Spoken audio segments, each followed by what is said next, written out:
Welcome back to the Fireside Knicks podcast. Bryce Gelman and Brett Hamfling back for a change. And today we have a very special guest, Nick Pedone of the BigPlay and Reflog show. Listen, this is a big time. We got to talk about this upcoming series. Nick is your go-to guy for the Cavs. And Nick, it's a pleasure to have you on, man. Yeah, great to be on. Thank you guys for having me. Excited. Definitely excited about this series. Excited to do the show. It's going to be a good one. Yeah, listen, Nick. So I am a pretty optimistic Knicks fan. Funny, when I was younger, when the Knicks were terrible, I was even more optimistic. But I'm pretty optimistic. So it's nice to have you on. We're willingly inviting enemy territory into our area to sort of balance me out, to balance us out. So pleasure to have you. Yeah, great being here. And likewise, I was a little bit surprised. I wasn't expecting to do a New York podcast, but here we are. Well, Nick, let's hop right into it because you're obviously a huge Cavs fan. We're huge Knicks fans. What is one thing about this Cavs team that we should know as Knicks fans? I really think everything's obviously this is going to be very different for Cavs fans too, guys. Like, this is a different Cavs team than what people became so accustomed to in the 4 straight runs to the NBA Finals with LeBron James. I mean, back then the first round was a cakewalk. I mean, Atlanta, Detroit, LeBron would sweep his way through the first round every single year. That's not the case this year. You know, although Donovan Mitchell is really good and he is a superstar, the New York Knicks are the best first-round team that the Cavs have played this decade, you know, and that's dating back to when LeBron was here the first time, so even probably more than a decade. This is going to be a battle. So, but really, what fans I think are going to learn really quickly about this Cavs team is how willing they are to defend, literally from 1 through 5. The knock on Donovan Mitchell when that defensively. He's completely turned that around in Cleveland. JB Bickerstaff has him bought in, as well as Darius Garland bought in, some of the other guys that weren't really known for defense. And then obviously the two bigs. It's such an unorthodox way to play basketball in the year 2023, having Jarrett Allen and Evan Mobley. Those guys play on the floor at the same time together all the time. And that's definitely going to be a handful for the Knicks. It's a handful for any team that the Cavs play. Yeah, I mean, I'm already kind of not liking you. I do like you, but hearing you talk about how easy you had it with LeBron and getting through the first round was never an issue. We weren't making the playoffs any of those years you guys were there. So, yeah, it's definitely a different year for you guys, a different type of team. It's definitely a different type of team for us. You know, we had that season 2 years ago where we made the playoffs, but besides that, it's been since Melo in 2013. Yeah, so it's going to be a fun series. 2 young, talented teams. And from my understanding is, and this is kind of a surface level because I watch, when we play you and hear when you're on some of the big games. But what I see is you have the 2 big scorers, Mitchell and Garland. You have the 2 anchors on defense. And that really is the bulk of this team. So what am I missing? What else is going on? What's kind of the third pillar of this team? Yeah, I think some of the national analysts, and you just hit on it. I think I've heard it said best this way, that the Cavs have the best players in this series, but the Knicks have the deeper and more complete team. And I think that's what makes for a really good series. Can the superstardom of Donovan Mitchell and Darius Garland carry the Cavs, so to speak? But I think that third pillar is Evan Mobley. He's probably going to finish up the runner-up for Defensive Player of the Year behind Jaren Jackson Jr. In my opinion, a little bit of bias. I think Mobley really could have won it.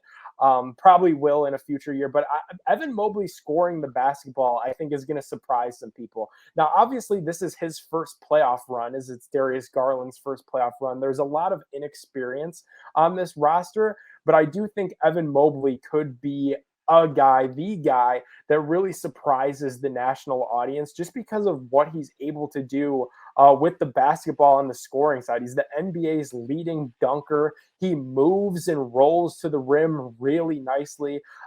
You don't really have to worry about him shooting the 3 that much in this phase of his career. He can knock it down. He has before, but usually when he pulls up from there, everybody, kind of winces or cringes at that. But really just his ability in the mid-range game in the fourth quarter, his nickname is EV4 is kind of what the guys call him. And obviously he wears number 4, but that's also because in the fourth quarter, he's just a completely different player. And it's only year 2 for him. Like, he is a very, very special talent. And I feel like this kind of series, unfortunately for the Knicks, truly is just the beginning of kind of Evan Mobley's rise to, more of a national superstardom. And, Mitchell and Garland, that's kind of your Batman and Robin. But eventually, Cavs fans and Cavs media and the organization alike, they think that eventually Mobley is the Batman. I mean, Mobley is the leader of this whole thing. Well, Nick, you mentioned the contrast between these two teams. How much more different could these teams be if Julius Randle is not on the floor at any given point? Because he might not play. He probably won't play game 1, considering what Tom Thibodeau has been saying recently. But realistically, he'll be back probably by game 3, game 4, hopefully by game 2. But what do you think that difference is for the Knicks? I think that's a big difference. And obviously, I'm like, no surprise to you guys. It benefits the Cavs greatly because I get that Mitchell Robinson, one of the best rebounders in the game. He's a promising piece to pair with Julius Randle. But I think then the counterpunch of Jared Allen, Evan Mobley, I mean, any of the Cavs that have size. I mean, Isaac Okoro is a bigger guy. Jetty Osman's a bigger guy that likes to get downhill. It's going to be kind of free reign near the basket. And hell, the elephant in the room is Donovan Mitchell and what he's able to do when he's attacking the basket. So without Julius Randle, it's a completely different series. I get that means that the game is going to run a lot more through Jalen Brunson. It'll hopefully be Okoro on Brunson, but same here. Okoro's been dealing with that sore knee. He's one of the best defenders in the league. And if he can't go for game 1, it would definitely be a surprise. I think he's going to go. It sounds like there's a lot of optimism about him going. But, yeah, that's going to be the guy that chases around Brunson, especially in a world without Randle on the court. Yeah, and I should mention, so the actual words Tibbs said today were Julius did parts of practice. I don't know what parts those were. No one does. Everyone, it's funny when there's just like one tidbit of news, every beat writer kind of just retweets the same thing. Are you guys hearing my dog? Yes. All right. Yes. I'm going to do something about this. I'm going to let it. Hold on. Go ahead. Nick, let's continue here. So I think what are you trying to say is Julius is not going to play. I just doubt, there's so much, I don't know, there's not enough transparency from this team. Like this team will come out and say something about someone. Most teams are like this, but I think specifically when your head coach is coming out and not giving you a sure answer on whether or not he's going to play, it's not looking good. Yeah, I think it's a little gamesmanship too. I mean, I seriously wouldn't be surprised. We see this time of year, and I think the Cavs are preparing for both, truly, because Julius is going to play at some point in this series. I get maybe not game 1 in Cleveland. Yeah. And really, guys, too, I'll continue to stress that's a big L for New York if Randle can't go, because everything downside that Cavs fans, that the media is saying about this team, and a way that the Cavs don't get out of this first round is if that inexperience really shows its head. I mean, again, DG never been there, Allen never been there, Mobley never been there. So Randle is a guy that has experience. Randle is a guy that could hurt you in that way and make you forget the things that you thought you knew, make you change your game plan. But if he's not available for game 1 and the Cavs are able to go up 1-0, that definitely cures a lot of the nerves and the excitement of a young, inexperienced team in the postseason. So the funny thing is, it feels like Randle has all this experience. He actually has one playoff appearance, and it was 2 seasons ago, and we got bounced in the first round from Atlanta. Yeah. Then you have Jalen Brunson, who made it to the conference finals with Dallas last year. Yeah, they knocked out Donovan Mitchell's Jazz last year, actually. Yeah.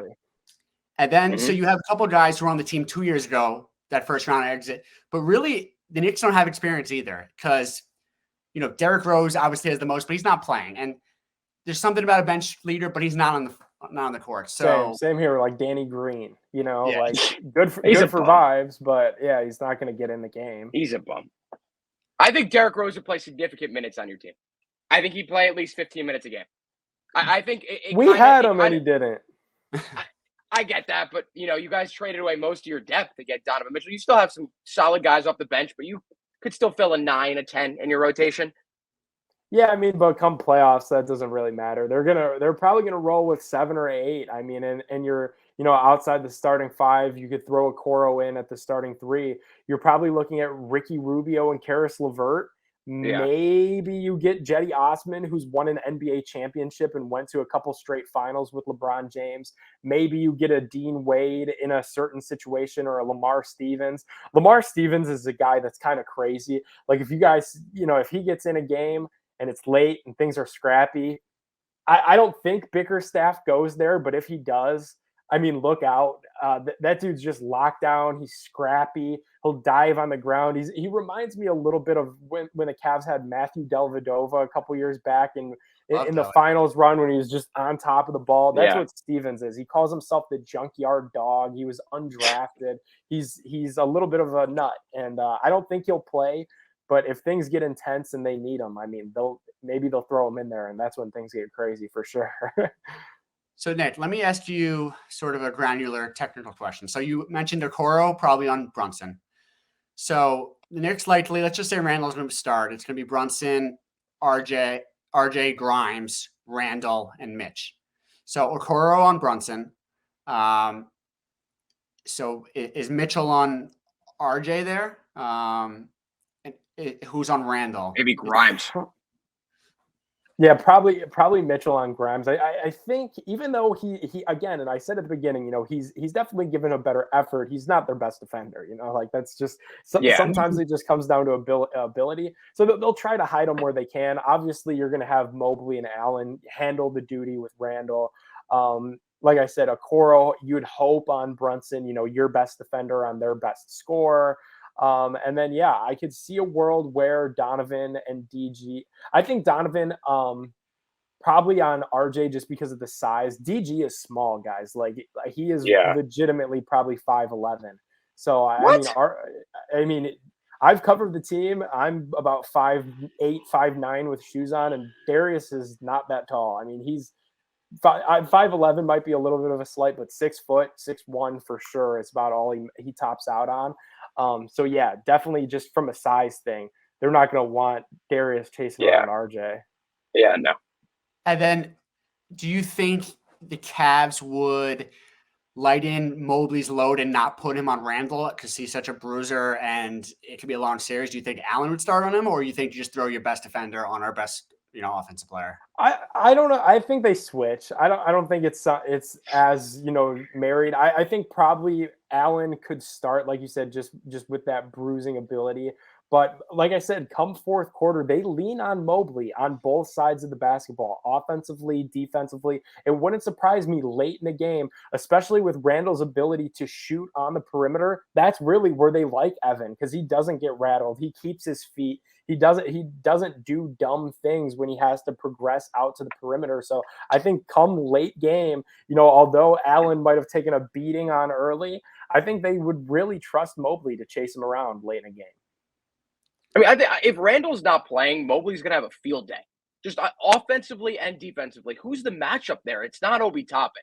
Obi Toppin cannot do anything against Evan Mobley, and vice versa. Evan Mobley will absolutely destroy him on the offensive end.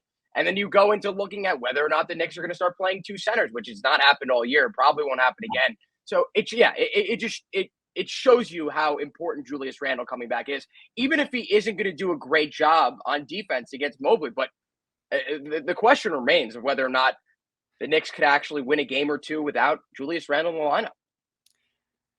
Yeah, I the way I'm looking at it is, so the first game is Saturday, and there's 2 days off.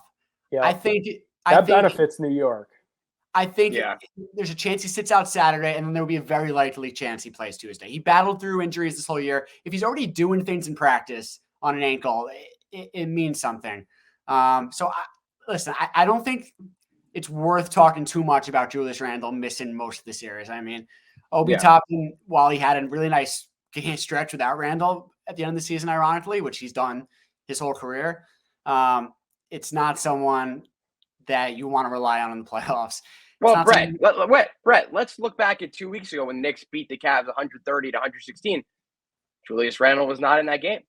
So listen, it's not if he's back, it's great, but let's not completely count out the Knicks here because that was a pretty good game for us. Well, neither was Jared Allen. He was also out that game. Yeah. If you compare the two, Jared Allen, yes, great big man defensively, but what is he really bringing you on? I mean, listen, I'm not going to come out and say he's anything like Mitchell Robinson offensively, but that's not your number 1, number 2, number 3, or even number 4 scorer. I will say the Mitchell Robinson factor is very interesting to me because the Cavs really don't, because they have so much invested, both cap wise with Jared Allen and his contract, $100 million player, and then Evan Mobley with being the number 3 overall pick. They don't have a backup center. I mean, it's Robin Lopez, and he's there for vibes. He's not going to play. I mean, even in blowouts, Nick Legend, good vibe. Nick Legend. Yeah. Very good vibes. He hates mascots, which is super fun. Like fun, big Disney guy, which is super fun. But not going to play in this series for sure. So, well, good thing the Knicks don't have a mascot that he can't yank their tail or anything. So do they pretty much always keep one of them in, and then you'll go like a little smaller with Chetty or Dean Wade or? Yeah, that's the thing is, and again, we'll have to see what this playoff rotation looks like. I think JB also did a really good job. You mentioned that last time where the Cavs and Knicks, he gave New York nothing. I mean, because Stevens got minutes in that game, Jetty got minutes, Raul Neto got minutes in that game. Like he gave New York nothing as to what a rotation is actually going to look like. But so it's kind of tough for us in the media, us as fans too, to try to pick that apart. Of what that will look like. It's oftentimes Dean Wade when they're both on the bench because that is kind of the diet Kevin Love, if you will. Well, that's what's so weird about dumping Kevin Love. I thought, like, whether or not you were using him at the time, it's like he's someone you could play in a playoff game, and if one of your good bigs got hurt, it was someone you want. So what was that? It was he did right by us for all these years. We're gonna do right by him.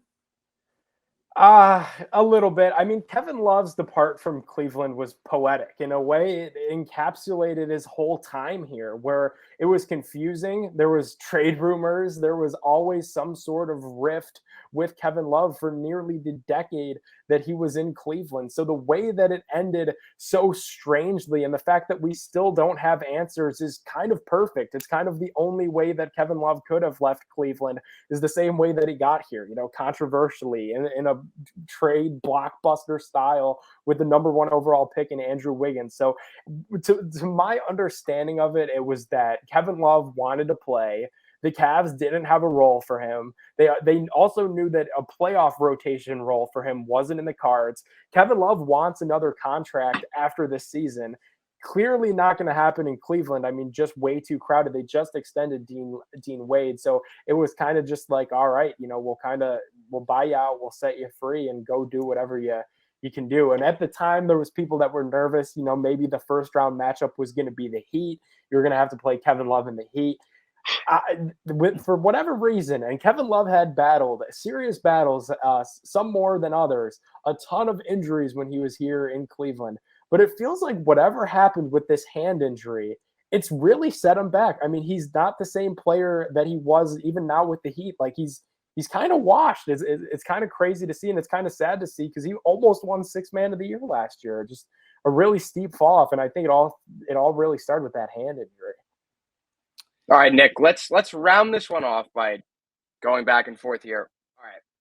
What is your prediction for this series? Which team wins? Hey, remove all the biases. The biases were left behind at the front door. You're coming onto this podcast. You're going to give us your unbiased opinion. Who do you think wins this and in how many games? Yeah, absolutely. I think it's a good series. I've been telling everyone, that because people in Cleveland, people in New York, right? They have that thing. You go back and forth. We just saw it in the baseball playoffs with Guardians, Yankees. The Yankees got the better half there, but it's a thing. It's like it's a rivalry. I don't think it is as much to you guys in New York, but it is to Cleveland because we're a small market. We hate you guys. We hate the big market team.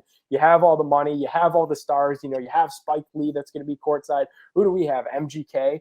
So there's a lot of people saying, Cavs sweep, Cavs in 4, that kind of thing. But the Knicks are a good team, and I think really what scares me about them is that depth. That they have Mitchell Robinson, the league's best offensive rebounder. Despite that size that the Cavs have, late in games, they're not a great rebounding basketball team. That's a point where they struggle. So if Mitchell Robinson starts eating that offensive glass and creating second opportunities for guys like Brunson, guys like Randall, that could be big, big, big trouble for the Cavs, especially late in games. But I think with all that said, the Cavs have the best player in the series in Donovan Mitchell. The Cavs have the player that New York so publicly wanted all summer and chased. He's a New York kid. They said they were going to trade for him. They said they were going to bring him home.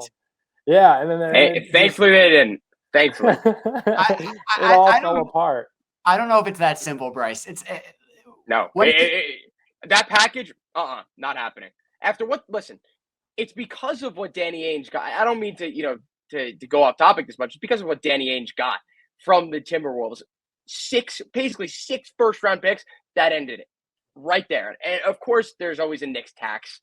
They think the Knicks are still a stupid front office and they're a stupidly run team. They're going to get all these incredibly young and incredibly high-potential players for nothing. That's not happening. Listen, it worked out this year, but it did. What Nick is kind of saying as Donovan Mitchell takes your ceiling to a level that is higher probably than what the Knicks have right now. And the Knicks had a great year, and I'm excited for the series. And Bryce is shaking his head. But with 3 young players and 5 first-round picks. Well, there's sure we'd win more games this year. Congratulations. We won 5 more games. But look, 5 years down the line, that would have been one of the worst trades in Knicks history. Just based off the luck that we have. You know it. It Brett. We don't need ends, but if the RJ package, I think, would have been a better package than the Quickly Grimes package. Yeah. But either way, it adds to excitement to this series. It does. As Nick says, we were chasing him, and he's from New York or New Jersey, and he's a Mets fan, and he thought he was coming here. Either way, whether it was a good or bad move, it adds to this whole flavor, and stuff's going to happen, and there's going to be chance for Madison Square Garden. I don't know if there'd be quite as aggressive as the Trae Young chants were, but stuff's gonna happen. The thing with these series is I don't hate the Cavs right now. They're a fine team. I think they're kind of fun. The thing with these series is they're longer than you think. And by game 3, this starts creeping. It's by I fucking hate Chetty Osman. I hate this. Right now I have no ill feelings, but things just creep.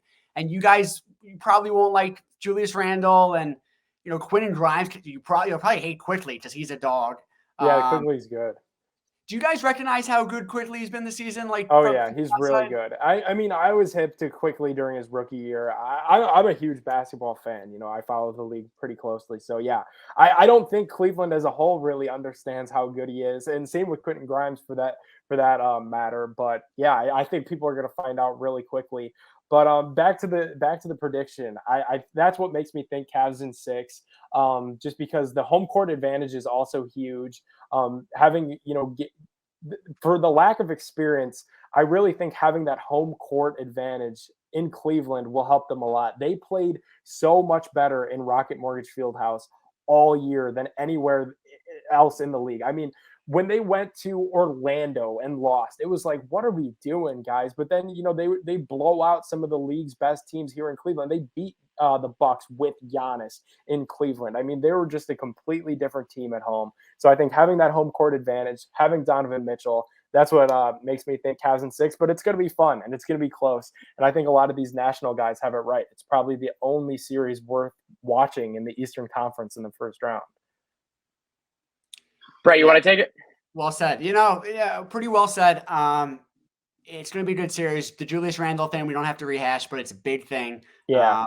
And not just if he plays, the Julius Randle we've seen sometimes this season, especially in the first quarter. If we can get a Randle, Brunson Quickly all having good series, I think that's a really tough team to beat. I think that's a really good big 3 because you have these role players in Quentin Grimes and Mitchell Robinson, Isaiah Hartenstein. And Josh Hart, who's just been incredibly solid all season. You know, call it a homer pick. I got Knicks in 7. Okay. Coming to Cleveland and winning the last one here. I like it. Knicks, so I just looked up Yeah. while you were talking. The Knicks were 24-17 on the road this season. One Good game road better at home. They were a good road team. Definitely home. You still want home court advantage. Definitely in the playoffs. But for whatever reason, the Knicks got up for the road games. Yeah, I feel like the series could easily go both ways. But the one thing you mentioned to me that stuck out is the fact that the Cavs might have a 7 to 8 man rotation. And trust me, Brett and I understand very well what it's like to have a very thin rotation. Tom Thibodeau is a stickler for giving his guys 40 minutes a game. Yeah. And yeah, I just think that in a long series, in a long, hard-fought series, in a physical series, which this is primed to be, the Knicks have the advantage with the depth. They've got 10 guys who can come in and immediately contribute, with 2 guys off the bench that don't play that still could be solid. I think that if you have Julius Randle from games 2 to however long the series goes, I think it adds to whether or not I think the Knicks are going to win. But I think if you get Randle back, the Knicks will win the series. And I do think that they get him back for game 2. I'm going to go Knicks in 6. I think the Knicks do play well. They do play well in Cleveland. I think also Donovan Mitchell plays extremely well in New York. He feels some level of comfort. I understand why. The stars shine brightest at Madison Square Garden, but it will not be enough because I think that this is the Knicks year. I'm going to come out. Brett, you said 7 games. I'm usually the negative one. I'm the pessimistic one. Knicks in 6. Book it. Nick, I'm sorry. I was a little homer pick. That's unbiased. No. Nick, if you saw Bryce, let's say back in like November, October, you would be cracking up. The show after Donovan Mitchell got traded to the Cavs. That was it. No, but I'm saying like November to December, blow it up. Get rid of that one. And I was closer, I never said that. Things have turned around. Bryce, I'll let you. Nick, we'll give you the last word if you want to plug your shows or anything. Yeah, definitely. Go check us out. You know, the Big Play Network. We got a ton of shows. I'm on Big Play Reflog is every Monday night at 9. We just started a show with Cavs legend Boobie Gibson, Game 6 icon for the Cavs. Boobie is absolutely electric. Like, as good as he was a shooter in Cleveland, he is awesome on camera with the microphone. So a lot of good stuff for basketball fans on the Big Play Network. Check us out. I'll be hopefully in New York for this series with Tipico Sportsbook. They're our betting partner in Ohio. So if you guys are in Ohio, download that sports book with code BigPlay. When you do, you get all kinds of bet credits and stuff. So it's going to be a lot of fun. They're going to bring me down there to do a bunch of stuff with Cleveland fans at some Cleveland bars, and then with Knicks fans, you know, at MSG in front of the stadium, that whole thing. So it's going to be a great series. I think this obviously 2 of the greatest sports towns in the world. So whenever these 2 organizations play in any city and any sport, it's always a good time. So thanks for having me, guys. Nick, one more thing before Bryce gets us out. Power rank the Cleveland teams that people care about with Cavs, Indians, Browns. Is there Indians? It's hard. Sorry, the Guardians. Is there a hockey team? No, we have the minor league team for the Blue Jackets is here, the Cleveland Monsters, and those games are actually fun. They play at the field house too, where the Cavs play. Those are a lot of fun, but I don't know. It's different for everybody. You know, there's people that are diehard Cavs. Really, it's a Browns town. You know, city just bleeds brown and orange. They've been bad for so long, my whole life. And, you know, the games are all still sold out. You know, the first game of the year, the tailgates start 2 a.m., 3 a.m. People will be packing the Muni lot. I mean, it is just a serious, almost like a college football atmosphere in Cleveland when the Browns play. And then whenever the Cavs are good and the Guardians are good, people are all about them. I mean, I'm sure you guys saw just being in New York last year during those playoffs, you know, with the Rays first and then the Yankees. It was crazy and people were all about it. Even though some people were kind of off the wagon with the name change, a lot of people didn't like it, this, that, and the other thing. People, turned out. Those games were sold out. So definitely a Browns town with Cavs and Guardians kind of 2 and 3 in whichever way you have it. Well, Nick, we appreciate you coming on to the show. The last thing I got to say for you is good luck. And hopefully you guys can give us a good series. And hopefully we can give you guys a good series. But for Brett, I'm Bryce saying goodbye here from Fireside Knicks. See you guys. Go Nets.